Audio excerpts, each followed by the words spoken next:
Jeudi 8 octobre 2015, bonsoir à tous et merci d'être sur Nyota Télévision pour vous informer dans cette première édition de la soirée. Au sommaire, la plénière de ce jeudi à l'Assemblée nationale. Au menu, la présentation de l'économie de la proposition de loi modifiant et complétant la loi cadre sur l'enseignement national. Et puis, cette annonce de parrainage de la mairie de Likasi par celle de Lubumbashi pour ce qui est du service de l'état civil. Une décision prise sur proposition de l'échevin de la commune de Saint-Gilles en Belgique. Et pour commencer, l'honorable Aubin Minakou a présidé la séance plénière de ce jeudi 8 octobre 2015 à l'Assemblée nationale. Des points retenus à l'ordre du jour, la présentation de l'économie de la proposition de loi modifiant et complétant la loi cadre, je vous l'ai dit, de l'enseignement national. Initiateur en est l'honorable Baudouin Mayo. On en parle avec Jean-Claude Mbal sur ces images de la RTNC Kinshasa. D'entrée de jeu, l'initiateur de cette loi a salué les efforts consentis par le gouvernement de la République pour qu'à ce jour l'enseignement occupe 16% dans le budget national. L'honorable Baudouin Mayo a cependant spécifié que malgré cette performance, la vie du personnel enseignant ne s'est toujours pas améliorée.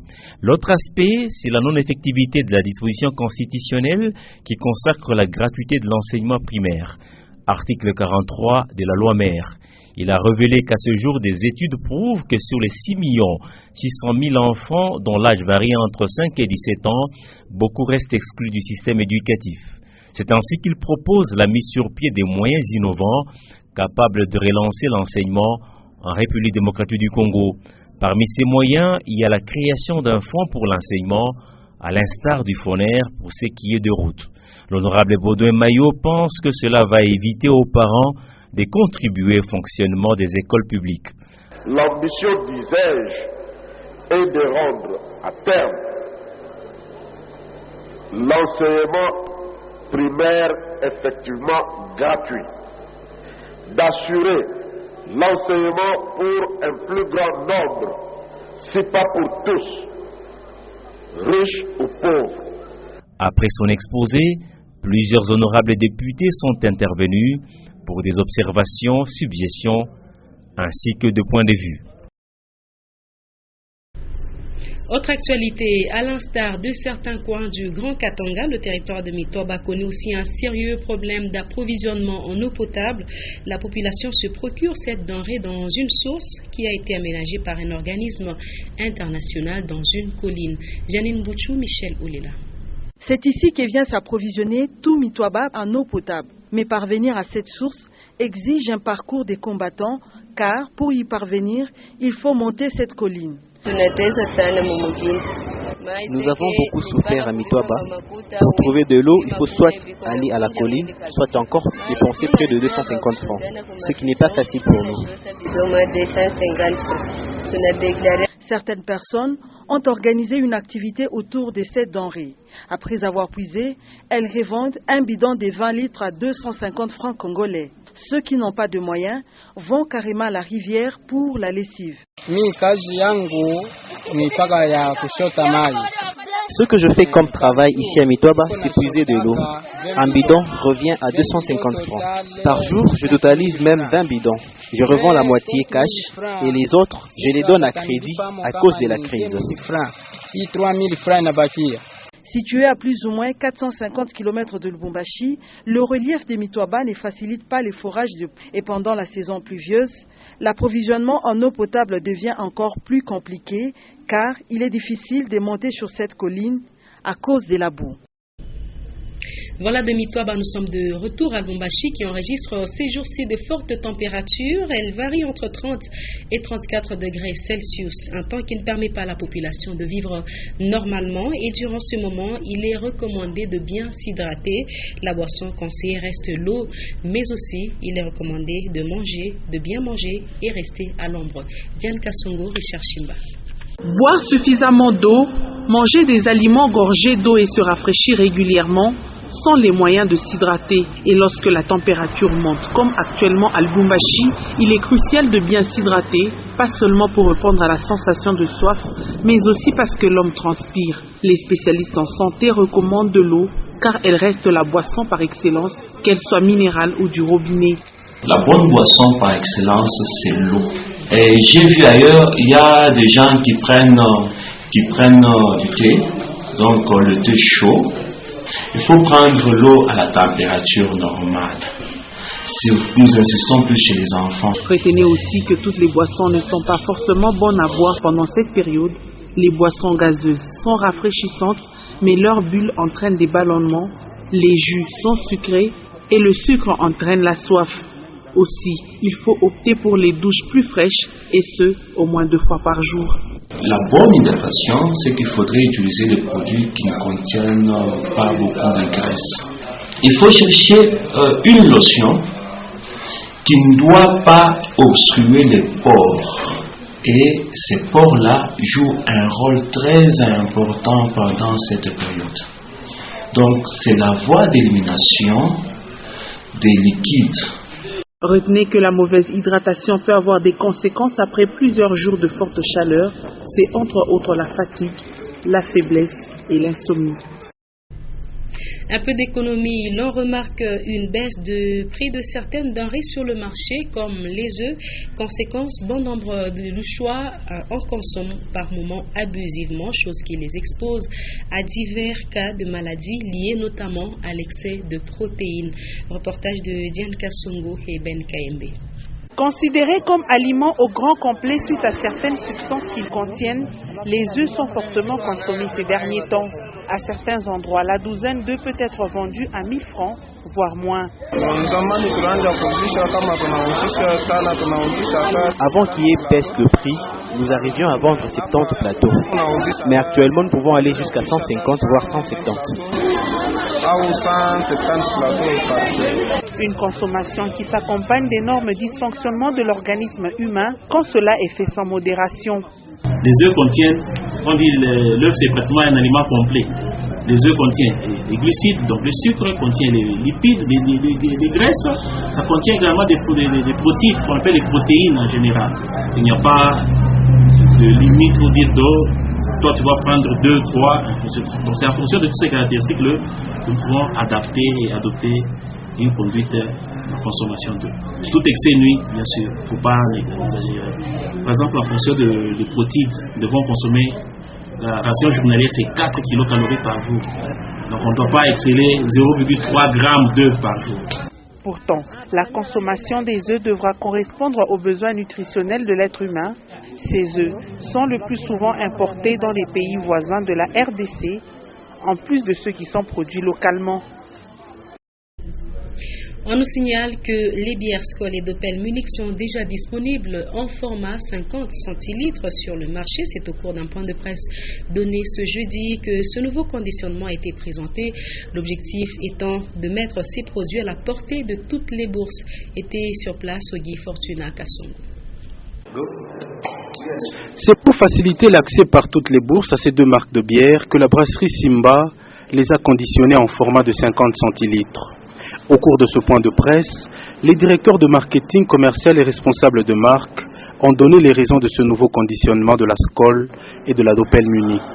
Aujourd'hui, 50 centilitres vient répondre aux soucis de tous les consommateurs, peu importe leur position sociale, peu importe leur bourse. Le problème, c'est que le produit soit accessible à tout le monde. 3 formats à 3 prix, avec une très bonne distribution. Je pense qu'aujourd'hui, on peut trouver la Skol un peu partout. Sur le terrain, toutes les dispositions sont déjà prises pour assurer la disponibilité de ces deux produits. Partout où vous êtes, réclamez Doppel et Skol, 50 centilitres, vous l'aurez. En ce qui concerne les emballages, nous avons autorisé l'interchangeabilité avec toutes les bières sauf le casier Simba. La voie Simba a toujours prôné cette politique de proximité et de rester toujours à l'écoute de ses consommateurs. La mise sur le marché de la Skol et la Doppel Munich en format de 50 centilitres n'exclut pas la présence de ces mêmes bières en format de 72 et 33 centilitres lancées bien avant. À la demande de l'échevin de la commune de Saint-Gilles en Belgique, le maire de Lubumbashi a résolu de parrainer le service de l'état civil de l'ICASI. Jean-Oscar Sangouza Mutunda s'est donc engagé à collaborer pour l'amélioration des services de l'état civil par la remise à niveau des personnes ressources. Maurice Mazel. En séjour au Katanga, la délégation belge de la commune de Saint-Gilles compte, dans le cadre du jumelage entre la ville de l'ICASI, solliciter l'expertise de l'état civil de Lubumbashi. Les deux entités ont créé un cadre d'échange pour améliorer tant soit peu les services de l'enregistrement des naissances, des décès et de mouvements de la population. Le jumelage ville de Liège et Lubumbashi a aujourd'hui apporté des améliorations au service de l'état civil. Le maire Jean-Oscar Sangouza Mutunda a résolu d'aider le personnel de l'état civil de l'ICASI pour qu'il améliore sa prestation pour l'intérêt de la population tout entière. Nous sommes disponibles à pouvoir collaborer avec Liège et avec l'ICASI. Nous avons demandé au maire de Lubumbashi, qui a accepté, que les services de l'état civil de Lubumbashi puissent collaborer avec les services d'état civil de la ville de l'ICASI. Lubumbashi a déjà une longue expérience dans cette amélioration des services d'état civil. Auparavant, la salle Boulaya de la mairie de Lubumbashi a servi de cadre à l'accueil de la délégation mixte commune Saint-Gilles et ville de l'ICASI. L'autorité urbaine a promis à ses hôtes qu'elle veillera à ce que la collaboration entre nos entités aboutisse à un bon résultat. Pas de parking pour tout le monde, parking réservé aux privés. Ces mentions devant différents établissements commerciaux prouvent que Lubumbashi connaît un sérieux problème d'exploitation d'espaces dits parking publics. Au centre-ville, garer un véhicule à ces endroits amène parfois l'incompréhension entre conducteurs et détenteurs de magasins, même si appelés à jouir de propriété pour avoir obtenu l'autorisation à la mairie, le service de l'habitat qui gère les espaces publics estime que les tenanciers de ces différents établissements commerciaux ne peuvent pas refuser l'accès aux véhicules qui cherchent à stationner. Toutes ces explications sont de Antoine Roger Mboui et Sylvain Mtambaye. Les charrois automobiles de plus en plus importants à Lubumbashi, véritable calvaire quant au parking. Outre le parking officiel, de surcroît insuffisant pour accueillir les véhicules, surtout ceux de transport en commun, les privés rendent difficile l'accès aux particuliers pour garer. Devant les magasins, boutiques ou établissements commerciaux par exemple, seuls les tenanciers semblent en tenir le monopole d'exploitation. D'où ce pancarte, panneaux et chaînes avec mention parking réservé, privé, no parking et autres. Difficile de stationner et les problèmes de décongestionnement se posent. Ceux qui viennent pour garer momentanément se voient interdits par les propriétaires de magasins pour avoir acquis un titre d'exploitation auprès de l'autorité politico-administrative de la ville. Attitude que n'accepte pas les services de l'habitat qui gèrent les espaces publics. Ce dernier estime qu'il ne revient pas aux tenanciers d'interdire le stationnement, une infraction qui mérite d'être sanctionnée. Bien que la servitude publique appartienne à l'État, du côté de ceux qui gèrent le parking public sur la ville, les responsables des magasins devant lesquels se trouve ce parking jouissent des droits de propriété. Ils doivent s'occuper des propriétés, entretien. Cependant, ils ne doivent pas refuser dans tous les cas l'accès aux particuliers. Ici, l'appréciation du tenancier est de mise. Et pour y arriver, une lettre est introduite à la mairie qui décide après avoir eu les conclusions des commissions des services techniques ad hoc qui statuent sur la question. Et on passe au sport. La Ligue nationale de football freinée dans son élan à Lubumbashi. Les matchs New Soger, Lubumbashi Sport et Mazembe Lupopo du week-end prochain suspendus sur décision de Prince. La mairie de Lubumbashi justifie sa décision par le souci de sécurité. Guillaume Kazadi, Elvis Chagani nous explique. La ville de Lubumbashi, privée du derby Mazembe-Lupopo, prévu initialement le dimanche 11 octobre à 15h30 au complexe sportif Frédéric Ibassa-Maliba de la commune de Kenya. La mairie de Lubumbashi a une fois encore estimé qu'elle n'était pas à mesure d'assurer la sécurité de ce derby. De son côté, la Ligue nationale de football a demandé à la mairie de lui fixer la date où elle se sent capable d'assurer cette sécurité pour permettre à ce que ce match se joue.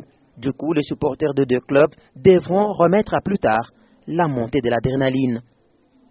Ces 3 dernières années, plusieurs de grands matchs ont été annulés par la mairie de Lubumbashi évoquant chaque fois des raisons de sécurité. Ces décisions de prince n'appellent pas de discussion, mais perturbent un peu le championnat d'élite. Surtout que ce sont deux équipes de la même ville qui doivent se rencontrer au moins 2 fois cette saison. Si chaque fois les matchs ne peuvent se jouer à des dates prévues, imaginez la difficulté que connaît l'organisateur. Mais l'adage dit « mieux vaut prévenir que guérir ».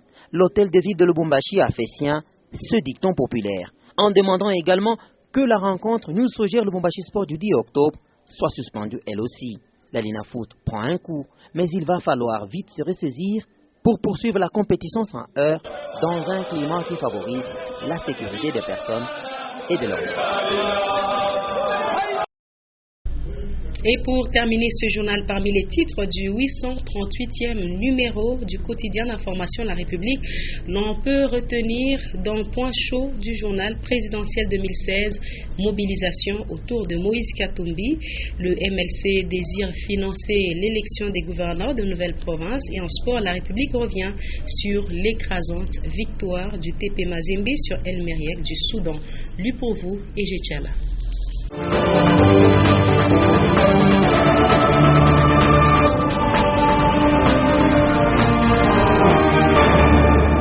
Ce 838e numéro du journal La République titre à la une présidentielle 2016, déjà la mobilisation autour de Moïse Katumbi. Politique, le MLC désire financer l'élection des gouverneurs de nouvelles provinces. Et puis sport, écrasante victoire du TP Mazembe sur El Meriek. Une place en finale, Moïse Katumbi y croyait. À la page 2 du journal, on peut lire les Nigériens Maman Sidiko pressenti pour remplacer Martin Kobler. Il nous revient de plusieurs sources que Maman Sidiko devrait être prochainement nommé patron de la mission des Nations Unies au Congo, MONUSCO. Le Nigérien est actuellement à la tête de la mission de l'Union africaine en Somalie, à Missom. C'est une annonce très attendue en RDC. Selon des informations, le nom du Nigérien devrait être confirmé cette semaine par le secrétaire général de l'ONU, Ban Ki-moon. Toujours sur la page 2, le MLC désire financer l'élection de nouveaux gouverneurs de nouvelles provinces. Le confrère note, le mouvement des libérations du Congo MLC, Fédération du Sud Kivu, veut financer l'élection des gouverneurs de nouvelles provinces que la CENI avait fixée au 31 août, puis aussi octobre, avant de la rapporter sine die, faute d'avoir reçu les financements du gouvernement.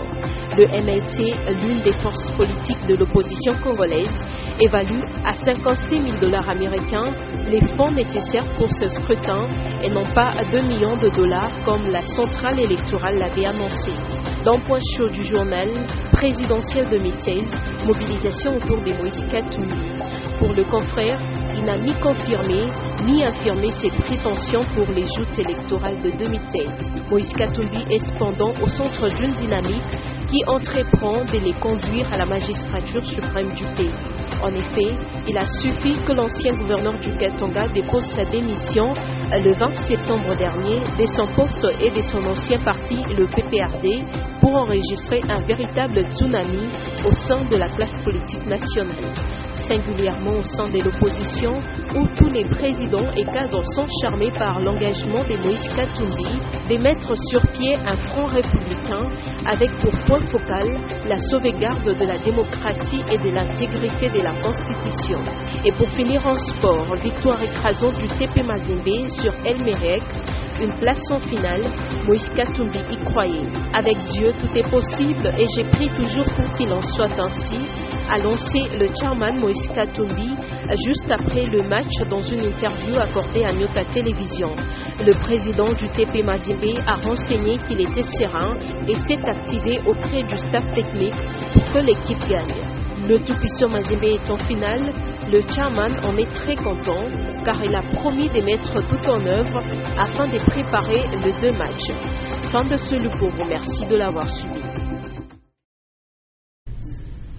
Madame, Messieurs, c'est la fin de cette session d'information. Note pour l'essentiel avant de nous quitter. La plénière de ce jeudi 8 octobre à l'Assemblée nationale. Au menu, la présentation de l'économie, de la proposition de loi modifiant et complétant la loi 4 sur l'enseignement national. Et puis, il était question de l'annonce de parrainage de la mairie de Likasi par celle de Lubumbashi pour ce qui est du service de l'état civil. Une décision prise sur proposition de l'échevin de la commune de Saint-Gilles en Belgique. Fin complète de ce journal de 19h. Merci de votre attention. Prochain rendez-vous, comme d'habitude, à 21h, les news, juste après le journal en anglais, et à 23h, les derniers échos de ce jeudi avec Linda Lukalou Bankuto. Avec plaisir, je serai avec vous demain encore à partir de 17h30. Très bonne suite de nos programmes.